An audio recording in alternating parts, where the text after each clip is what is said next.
Olá, doutores! Espero que estejam todos bem.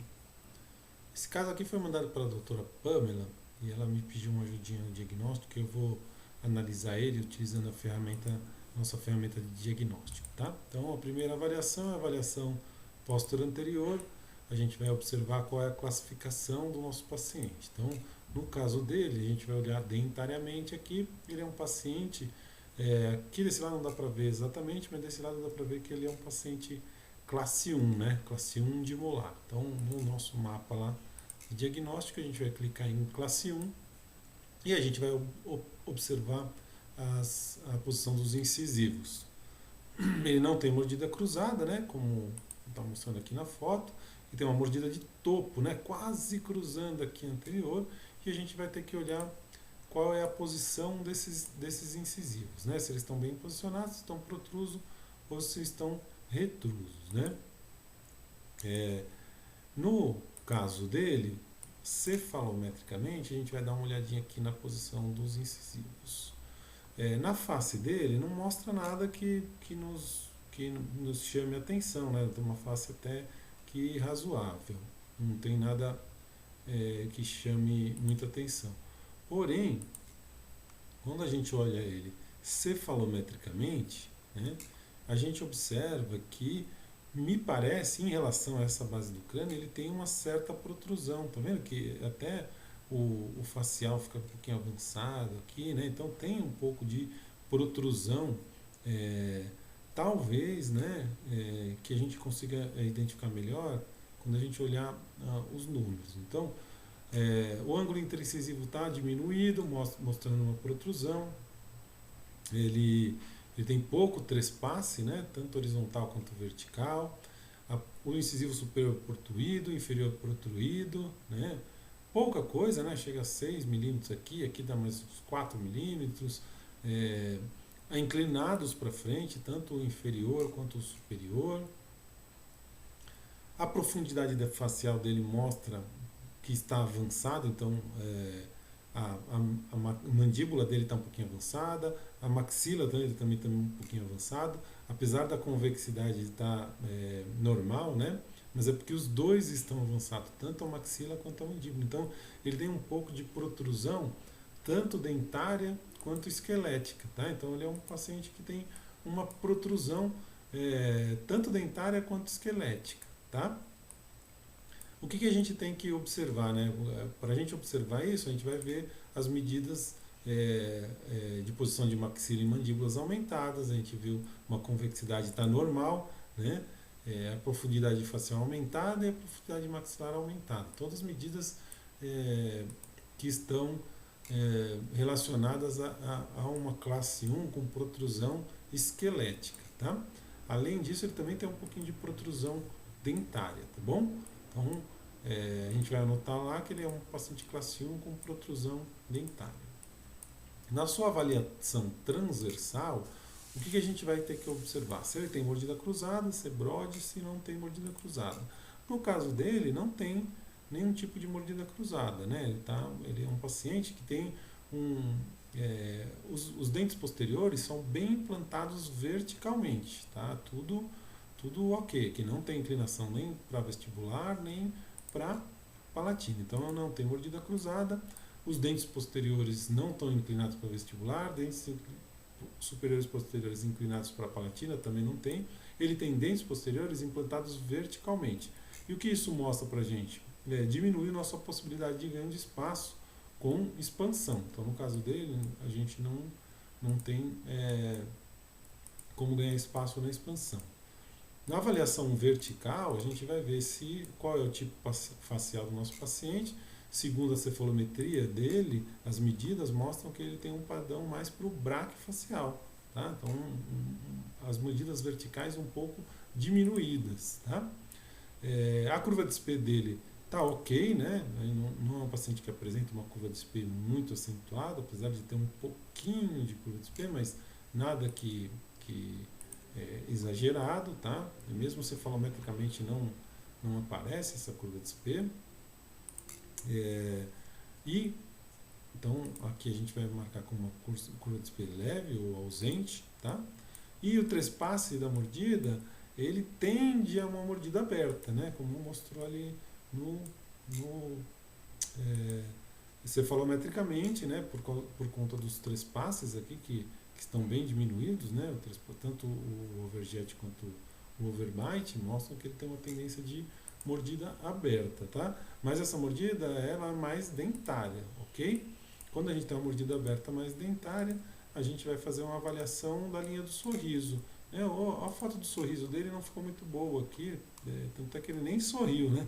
Sorriso muito discreto aqui, a gente não conseguiu avaliar. Então, nesses casos, é bom fazer um exame clínico, uma avaliação clínica, para a gente ver como está a linha do sorriso dele. Mas como não é uma super mordida aberta, talvez esse trespasse não tenha acontecido porque ele está de topo, né, de incisivo, então vamos considerar que ele tem uma linha do sorriso normal, né, com intrusão dos incisivos inferiores ou superiores, né, uma linha de sorriso normal. A gente tem várias possibilidades, né, fazer um tratamento um pouco compensatório para a gente conseguir resolver essa mordida dele, tá?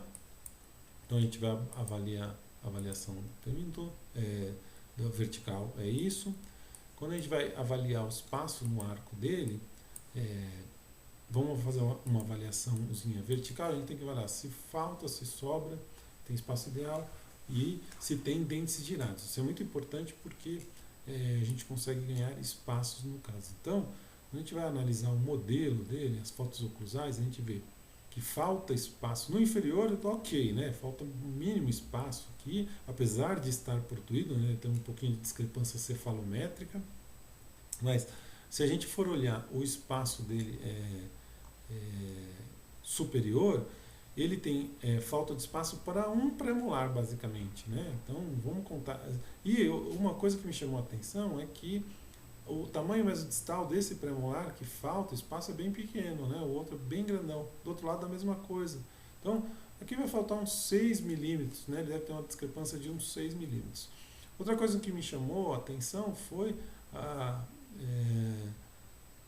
o contorno do arco dele superior, tá vendo? Aqui está sobrando um pouquinho de espaço. Aqui o incisivo central está um pouquinho para trás desse lado, o lateral está um pouquinho para trás, o canino está um pouquinho para trás, né? Que é o que reflete nesse desvio de linha média que ele tem para esse lado, né? E essa chave de canino em classe 3, tá? Então, muito por conta dessa discrepância no arco aqui. E também o primeiro molar está um pouquinho avançado em relação a esse lado aqui, tá? Então, outra coisa que me chamou bastante atenção foi o giro, tanto desse pré-molar quanto do molar, tá? Ele está bem girado.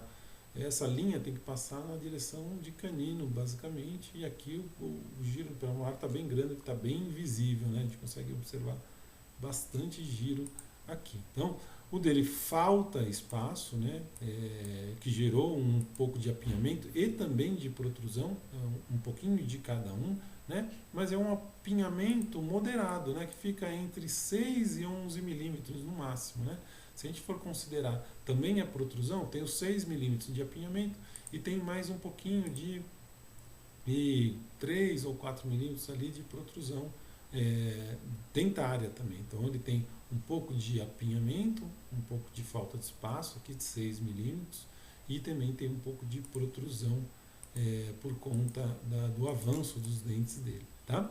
Então, e apresenta dentes girados que a gente consegue ganhar um pouco de espaço aqui. Então, se a gente acerta o giro desse dente, a gente ganha uns 2 milímetros. A gente gira o molar, ganha uns 2 milímetros. Então, aqueles 6 milímetros que a gente falta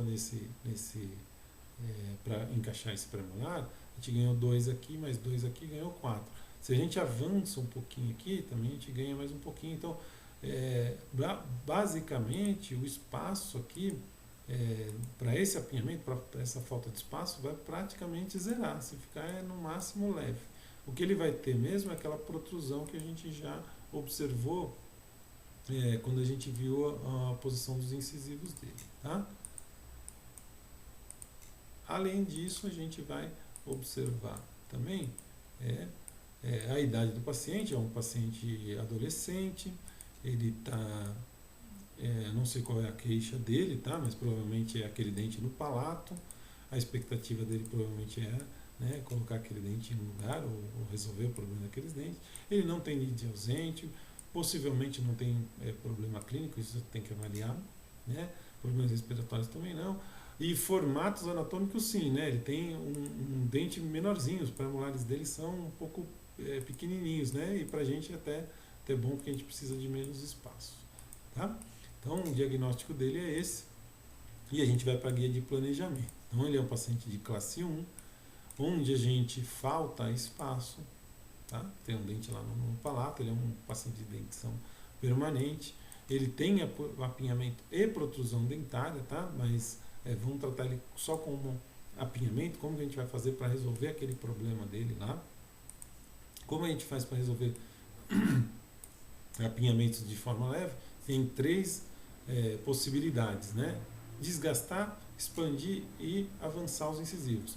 Como no caso dele a expansão não cabe pela avaliação transversal, a gente vai ficar com essas duas alternativas, tanto o desgaste interproximal quanto o avanço de incisivos. Tá? Então, para fazer o avanço, principalmente desse lado aqui, tá vendo? Então, vou avançar o incisivo central até chegar na posição desse, avançar o lateral até chegar na posição desse, avançar o canino até chegar na posição desse, acertar os giros, e acertar o giro do molar e aí sim colocar o premolar no lugar, tá? Então, a gente vai utilizar arco base de avanço, acerta a posição dos incisivos, e uma mola de Naittai aberta também pode ser colocada ali na região entre pré-molar e molar, tanto para acertar o giro desse molar, quanto para acertar o giro desse premolar, né? Ganhando um espaço bacana aqui para a gente puxar o premolar no lugar.